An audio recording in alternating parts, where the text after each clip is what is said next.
कभी सोचा है, जो अपना इस दुनिया से चला गया, क्या वह सच में हमेशा के लिए चला गया, या उसकी आत्मा आज भी किसी ऐसी यात्रा में है जहां आपका प्रेम, आपके कर्म और आपका अधूरा रिश्ता उससे फिर मिलने का रास्ता बना सकते हैं। गरुड़ पुराण कहता है, मृत्यु के बाद आत्मा की यात्रा रुकती नहीं, लेकिन हर आत्मा हर किसी से दोबारा नहीं मिलती।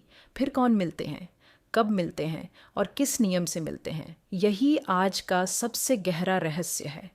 मृत्यु जीवन का वो सच है जिसे हम सब जानते हैं, लेकिन जब कोई अपना हमें छोड़कर चला जाता है तो मन इस सच को मानने से इनकार कर देता है। उस वक्त दिल में सिर्फ एक ही सवाल उठता है, क्या यह सचमुच आखिरी अलविदा था? क्या इस जीवन के बाद भी कोई ऐसा लोक, कोई ऐसी व्यवस्था, कोई ऐसा अदृश्य रास्ता है जहां हम अपने प्रियजनों से दोबारा मिल सकते हैं? ये सवाल आज का नहीं है। सदियों से इंसान अपनों को खोने के बाद इसी उत्तर को तलाशता आया है। शरीर आंखों के सामने शांत हो जाता है, आवाज़ हमेशा के लिए थम जाती है, लेकिन प्रेम इतनी आसानी से ख़त्म नहीं होता। यही वजह है कि मन बार बार पूछता है, क्या पुराने रिश्ते मृत्यु के साथ टूट जाते हैं या आत्मा के सफ़र में उनका कोई हिसाब बाकी रहता है? अगर आपने भी अपनों को खोने का दर्द महसूस किया है तो वीडियो को लाइक कीजिए और कमेंट में लिखिए, जय श्री हरि।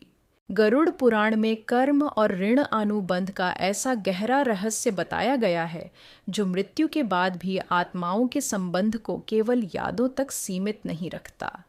लेकिन क्या यह बंधन सच में हमें अपनों से दोबारा मिला सकता है, या यह सिर्फ दुखी मन को मिलने वाला एक सहारा है?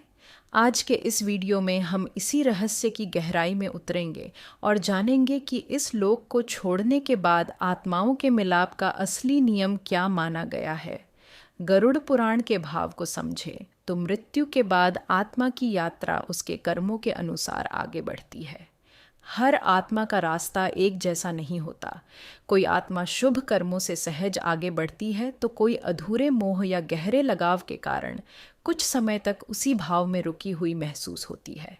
शास्त्रों में रिश्तों को केवल खून, नाम या शरीर का संबंध नहीं माना गया, उन्हें ऋण अनुबंध कहा गया है, यानी कर्मों का बंधन, जहाँ मिलना भी किसी कारण से होता है और बिछड़ना भी किसी गहरे लेखे का हिस्सा होता है। कई बार कोई हमारे जीवन में अचानक आता है, बिना कारण अपना लगता है, हमारी दिशा बदल देता है और फिर समय आने पर दूर चला जाता है। बाहर से यह संयोग लगता है, लेकिन आत्मा के स्तर पर यह पुराने कर्मों का लेन देन हो सकता है। जब कोई अपना चला जाता है तो दर्द सिर्फ उसके जाने का नहीं होता, दर्द उन अधूरी बातों का भी होता है जिनका जवाब अब कोई नहीं देगा। मन पूछता है, क्या वह हमें देख रहा होगा? क्या उसे हमारी याद आती होगी? गरुड़ पुराण का संदेश डराने वाला नहीं, समझाने वाला है। जिस आत्मा के लिए सच्चे भाव से प्रार्थना, दान, जप और शुभ कर्म किए जाते हैं, वह शुभ ऊर्जा उसकी शांति के लिए सहायक मानी जाती है।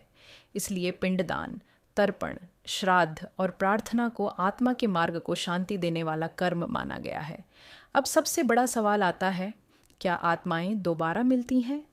गरुड़ पुराण यह नहीं कहता कि हर आत्मा हर प्रियजन से उसी चेहरे, नाम और रूप में मिलेगी, लेकिन शास्त्र संकेत देते हैं कि जिन आत्माओं के बीच गहरा ऋण अनुबंध होता है, वे किसी न किसी जन्म में, किसी न किसी रूप में फिर मिल सकती है।